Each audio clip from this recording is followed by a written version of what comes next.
Hello and welcome back once again in another session of partnership. देखिए, हम dissolution of partnership firm के concept को theoretically बहुत अच्छे तरीके से कवर अप कर चुके हैं। अब हम इस चैप्टर के कुछ न्यूमेरिकल क्वेश्चंस प्रैक्टिस करेंगे 1 और 2 सेशंस में। हाँ, और हम कोशिश करेंगे कि अगर कुछ नए पॉइंट्स जो हमें क्वेश्चन के जरिए अगर पता लग सकते हैं, जिन्हें हम थ्योरेटिकली नहीं कवर अप अगर कर पाए हैं, तो वो हम इन न्यूमेरिकल क्वेश्चंस के जरिए समझने की कोशिश करेंगे। So let's start with the question number 1 of this session, जो कि एक्चुअली क्वेश्चन नंबर 6 है मेरी बुक के अकॉर्डिंगली। पेज नंबर 6.90 पर हमारे पास ये क्वेश्चन अवेलेबल है। A and B were partners sharing profits and losses in 2:1।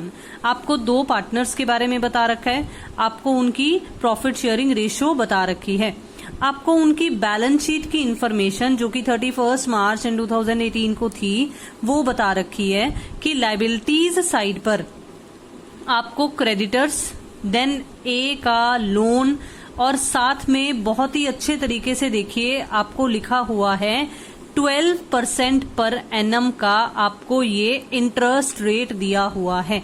अब आपको याद होना चाहिए जो आपने कंसेप्ट +1 में पढ़ा था कि फाइनेंशियल स्टेटमेंट्स वाले चैप्टर में या फाइनल अकाउंट नाम के चैप्टर में आपने ये समझा था कि जब इस तरह से ये रेट देकर परसेंटेज दी हुई हो तो वो एक हिडन एडजस्टमेंट होती है।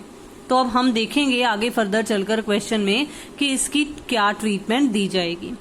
फिर देखिए आपको जनरल रिजर्व दिया हुआ है, देन ए और बी दोनों की कैपिटल के बैलेंसेस आपको बता रखे हैं।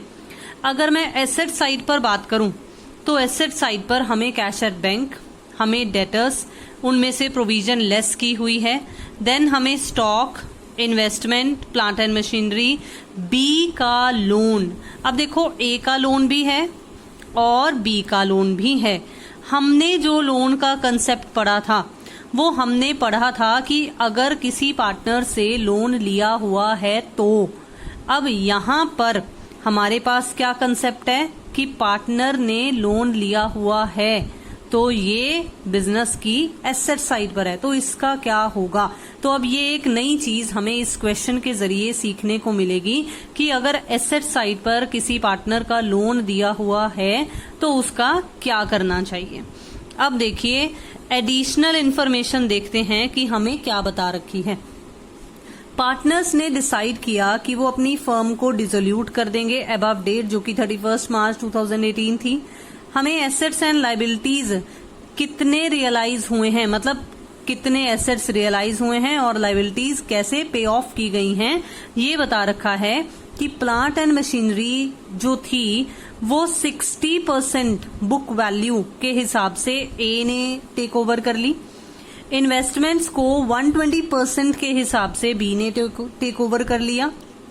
Then sundry creditors were paid off by giving them stock at 75% of the book value and the balance in cash. अब देखो बहुत ही ध्यान से, कैश एट बैंक था हमें क्वेश्चन में दिया हुआ, लेकिन यहाँ पर जो पेमेंट की जा रही है सन्ड्री क्रेडिटर्स को वो कैश की फॉर्म में की जा रही है। तो आपको इन बातों का बहुत ही खास ध्यान रखना है कि पेमेंट किस मोड से की जा रही है और हमारे पास बैलेंस कौन सा एग्जिस्ट कर रहा है।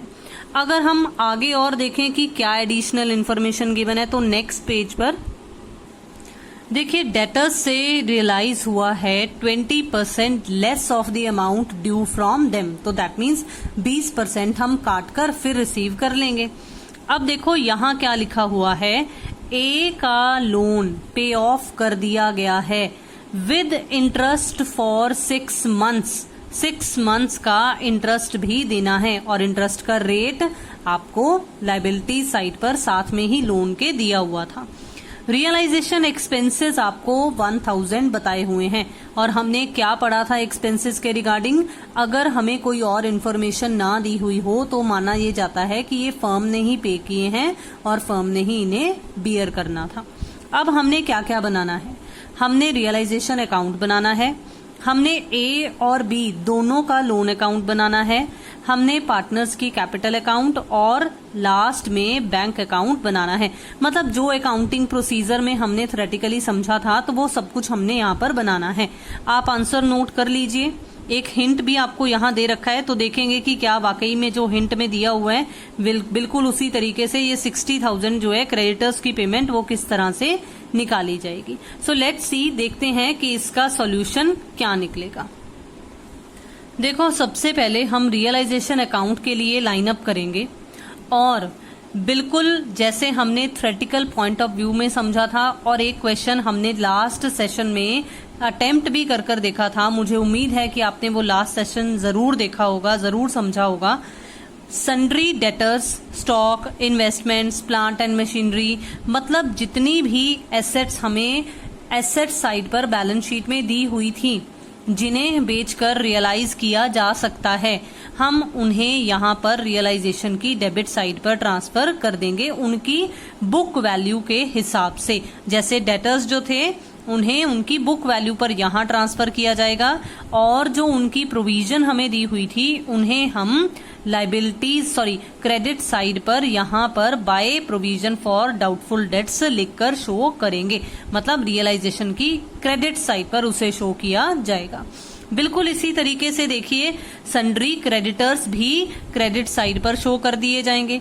लोन, आपको पता है कि पार्टनर्स का लोन रियलाइजेशन में नहीं आता है, तो ना ही हम ए का लोन ना ही हम बी का लोन यहाँ पर रियलाइजेशन की किसी भी साइड पर ट्रांसफर करेंगे, क्योंकि एसेट्स में भी दिया हुआ था ना एक लोन और एक लायबिलिटी साइड पर दिया हुआ था, तो हमने दोनों में से किसी को भी यहाँ पर ट्रीट नहीं करना, दोनों की अलग से ट्रीटमेंट देनी है। अब देखो बहुत ही ध्यान से, हमें बताया हुआ था कि ए ने मशीनरी टेक ओवर कर ली है, लेकिन कितनी वैल्यू पर की थी? 60% के हिसाब से उसने ली थी ना। तो देखो 4 लाख का 60% कितना हो जाएगा? 2,40,000। तो ए की कैपिटल क्रेडिट हो जाएगी, यानी कि यहाँ पर क्या आएगा, सॉरी, ए की कैपिटल तो डेबिट होगी, लेकिन रियलाइजेशन अकाउंट की क्रेडिट साइड पर उसकी पोस्टिंग अगर हम करेंगे तो वो क्रेडिट साइड पर पोस्ट होगा, क्योंकि जर्नल एंट्री क्या बनती है? A's capital account debit to realisation. तो ये रियलाइजेशन की क्रेडिट साइड पर बाय एज कैपिटल लिखकर पोस्ट कर दी गई है। बिल्कुल इसी तरीके से जो बी ने 120% के हिसाब से इन्वेस्टमेंट्स को टेक ओवर किया था, वो भी बिल्कुल उसी तरीके से यहाँ पर आ जाएगा। तो देखिए इन्वेस्टमेंट्स हैं 1,50,000, इसका 120% जब आप करोगे 120%, तो आपके पास 1,80,000 आ जाएगा। देन इसके बाद हमें क्या दिया हुआ था? इसके बाद हमें स्टॉक का पॉइंट दिया हुआ था कि जो क्रेडिटर्स हैं उन्हें 75% of the value of stock दे दिया गया है, जिसे थ्योरेटिकली हमने क्या समझा हुआ है कि क्रेडिटर्स को अगर कोई एसेट गिवन अवे होती है, दी जाती है, तो वैल्यू माइनस हो जाती है। तो देखिए 2,10,000 में से हमने वैल्यू ऑफ स्टॉक माइनस करनी है, लेकिन स्टॉक कितने वैल्यू पर वैल्यूएशन की गई थी? सिर्फ 75%।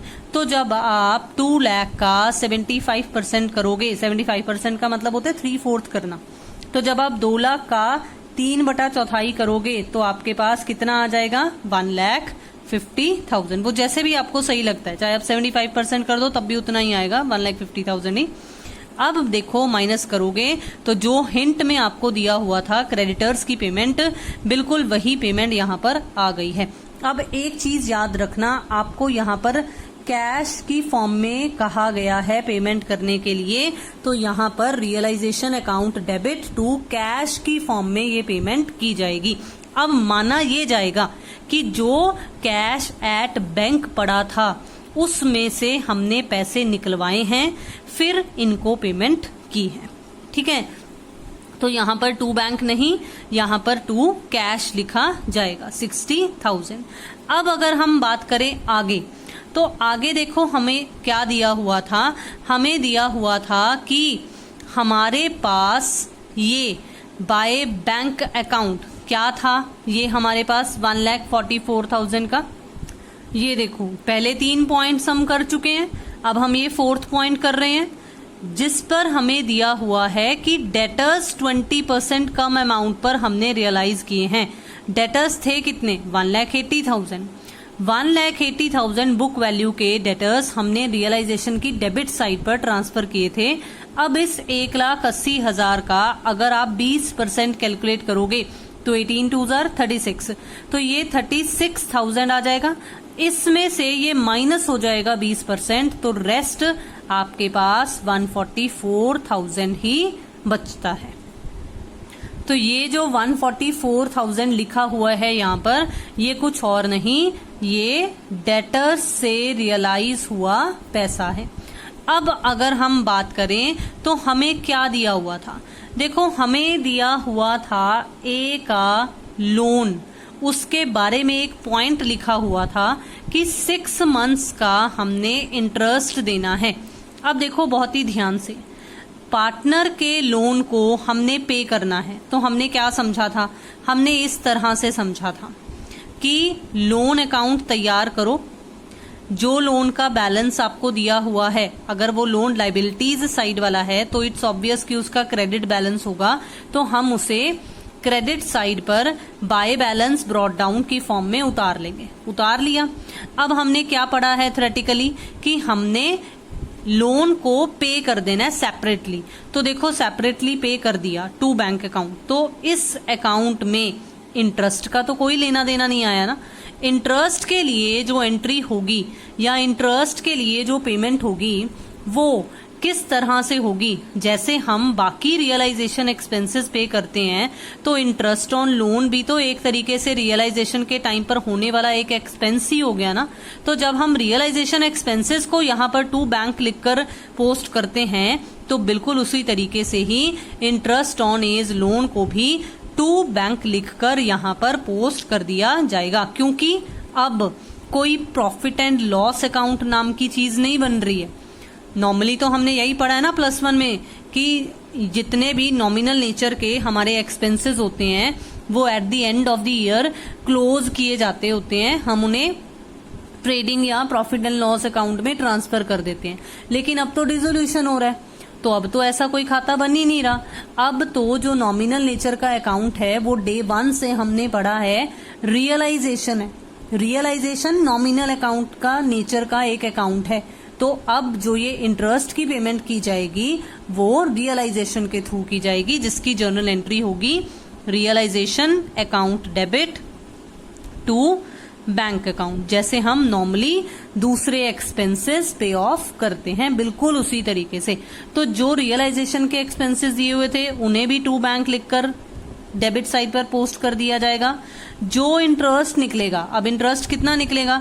देखो 50,000 यहाँ पर ए के लोन की अमाउंट आपको दिख रही है। अगर आप 50,000 पर 12% और हमें 6 मंथ्स भी दिया हुआ था, कैलकुलेट कीजिए, देखिए आपके पास 3,000 ही कैलकुलेट होगा। ठीक है, अब देखिए, अब देखते हैं कि अब रियलाइजेशन में और क्या रहा। अब और कुछ तो नहीं रहा, सिर्फ रियलाइजेशन अकाउंट की बैलेंसिंग करना रहता है।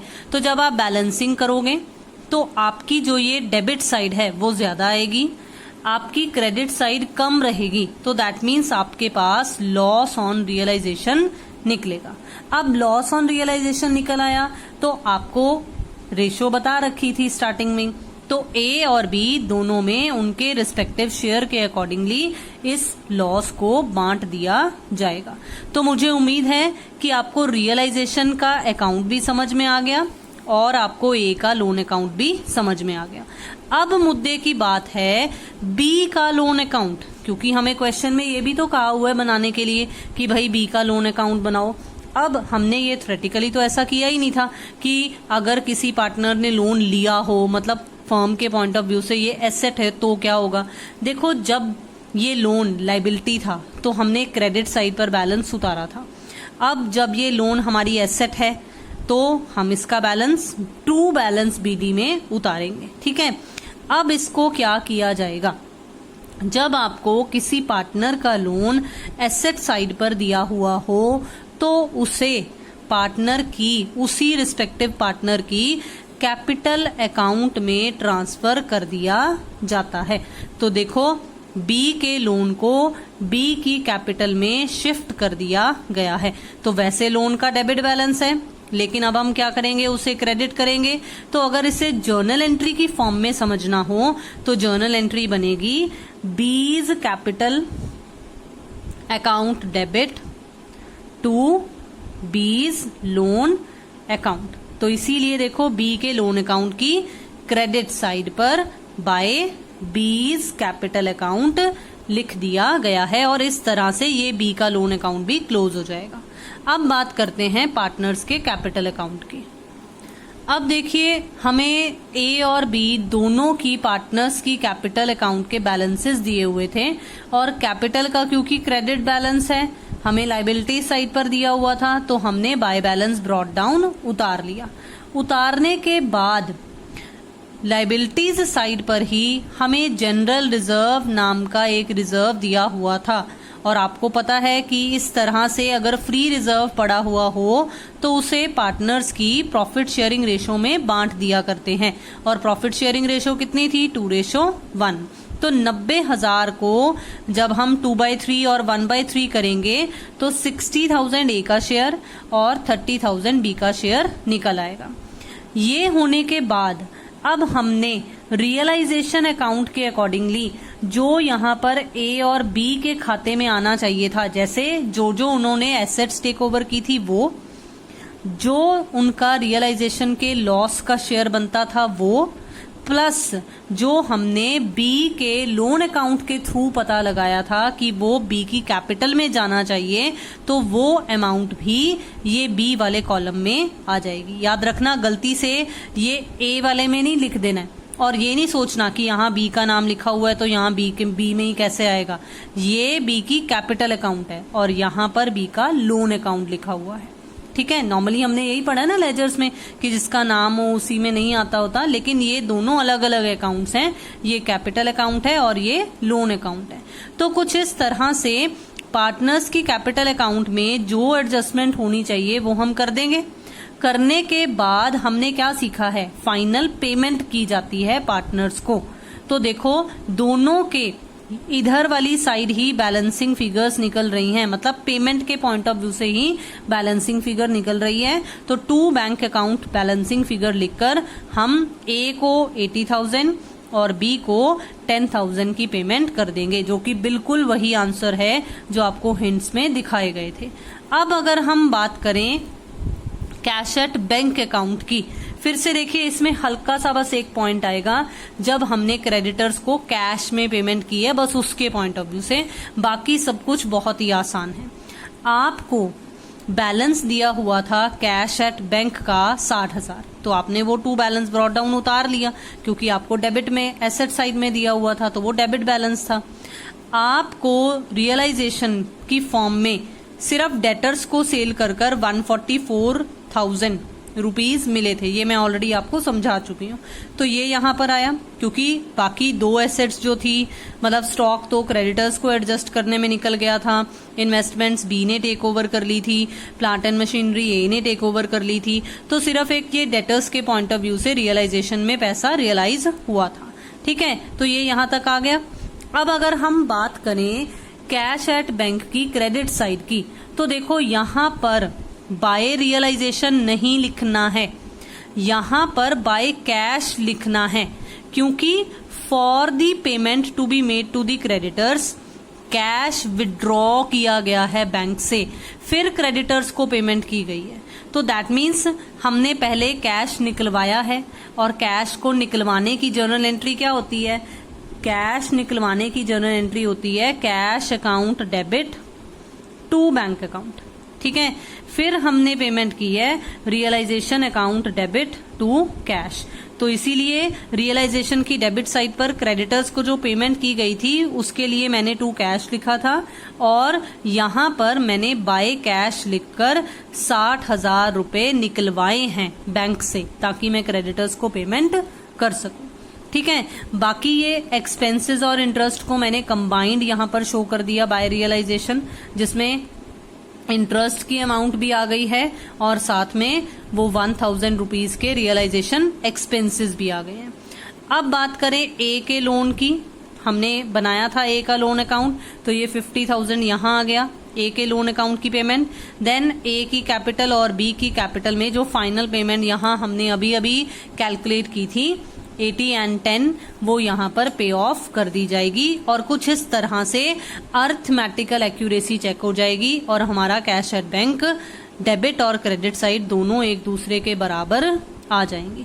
तो मुझे उम्मीद है कि आज का ये फर्स्ट क्वेश्चन जिसमें आपको कुछ हटकर पॉइंट भी देखने को मिला वो आपको जरूर समझ में आया होगा।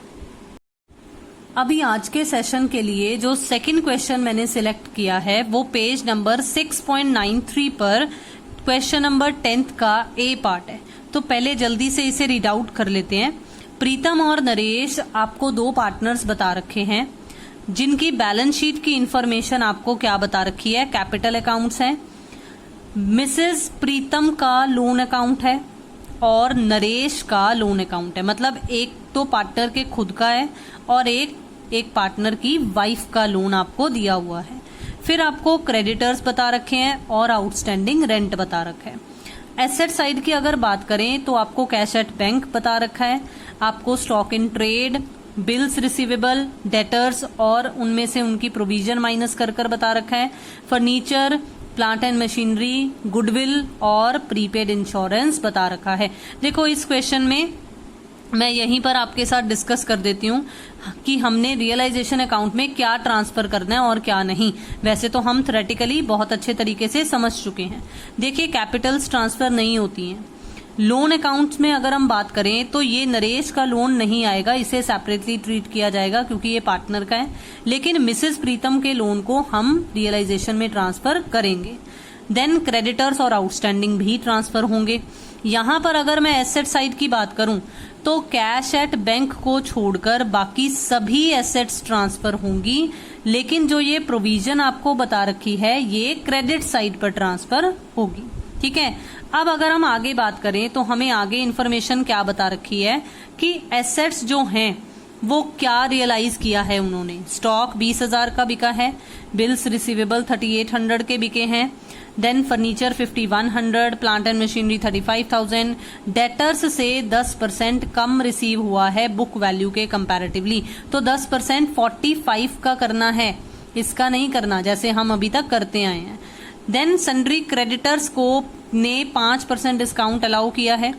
प्रीतम एग्रीड टू पे हिज वाइफ्स लोन, मतलब प्रीतम ने टेक ओवर कर लिया एक तरीके से। और नरेश ने क्या टेक ओवर किया है, आउटस्टैंडिंग रेंट। एक्सपेंसेस हमें रिजोल्यूशन के 800 बता रखे हैं। प्रीतम और नरेश प्रॉफिट और लॉस अपनी कैपिटल की रेशो में करते हैं। अब कैपिटल कितनी है 40 और 20, तो रेशो कितनी बनेगी 4:2, यानी कि 2:1। अब accounts were finally settled.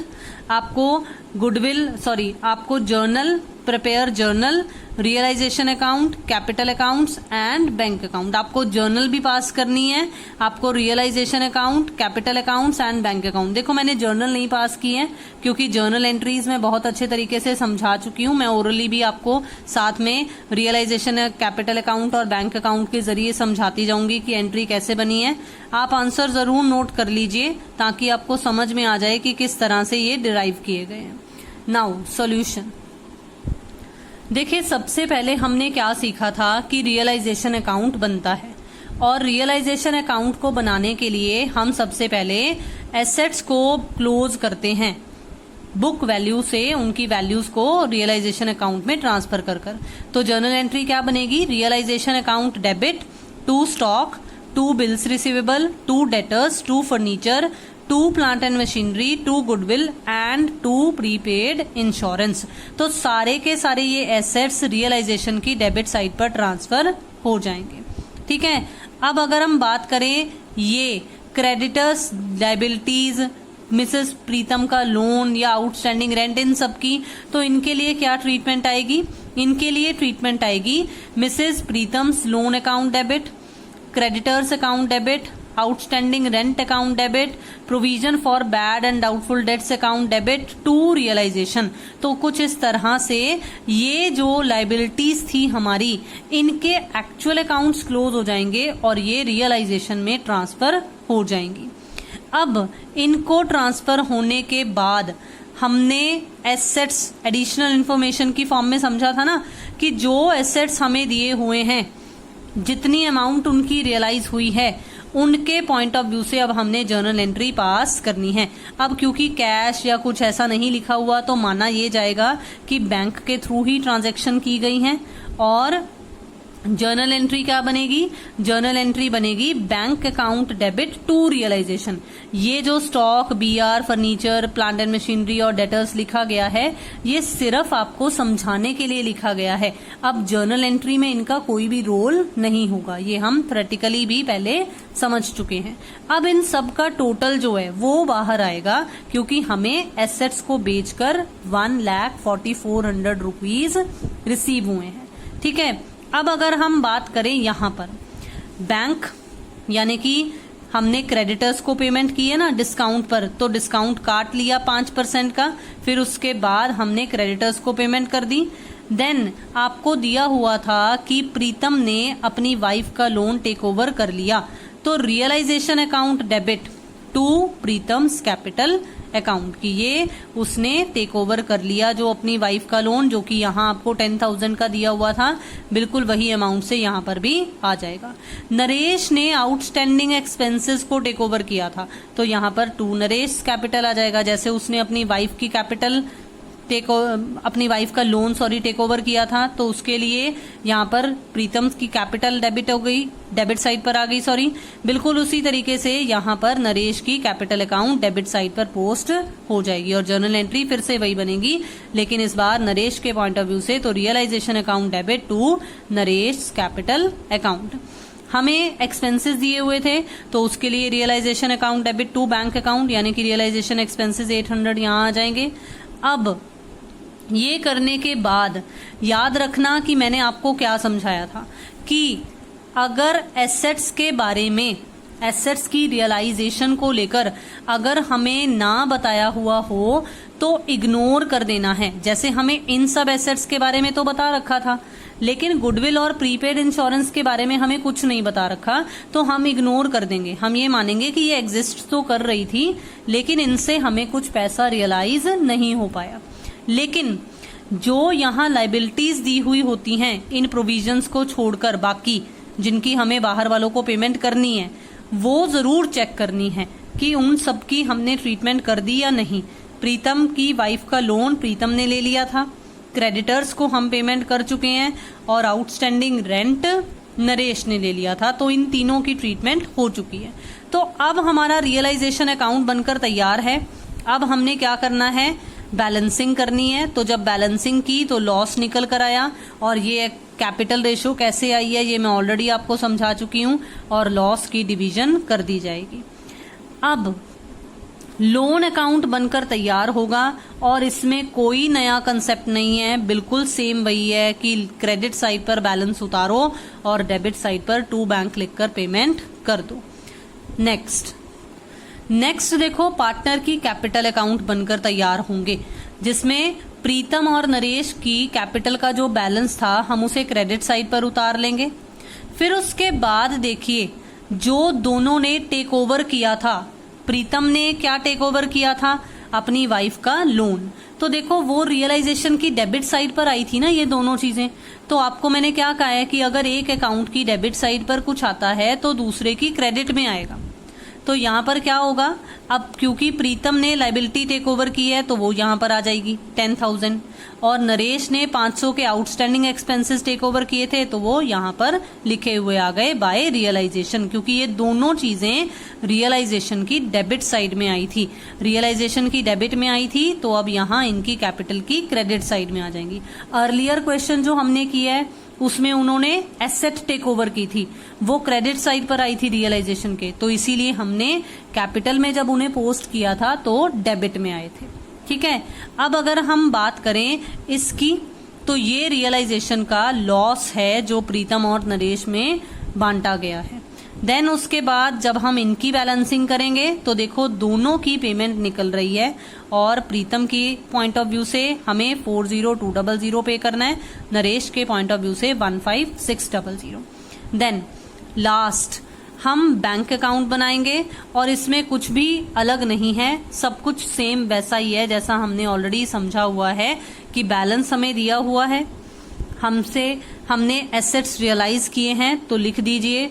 Then उसके बाद हमें क्रेडिटर्स को पेमेंट करनी थी, रियलाइजेशन के थ्रू ही हुई है तो बाय रियलाइजेशन आएगा, एक्सपेंसेस भी बाय रियलाइजेशन ही आएंगे। नरेश का लोन और प्रीतम और नरेश की जो कैपिटल है वो पेमेंट की गई है, मतलब उन्हें फाइनल पेमेंट की गई है। तो कुछ इस तरह से हमारा बैंक अकाउंट भी बनकर तैयार हो जाएगा और ये फिर से हमारी अर्थमेटिकल एक्यूरेसी को भी दर्शा रहा है। तो मुझे उम्मीद है कि आज के दोनों क्वेश्चंस जो हैं वो आपको जरूर बहुत अच्छे तरीके से समझ में आए होंगे। मिलते हैं नेक्स्ट सेशन में with some more numerical questions. जुड़े रहिए चैनल के साथ, जल्दी से सब्सक्राइब कर लीजिए अगर आपने अभी तक नहीं किया है, शेयर कीजिए वीडियोस को, लाइक कीजिए वीडियोस को, do comments also. Thank you so much for watching and have a nice day.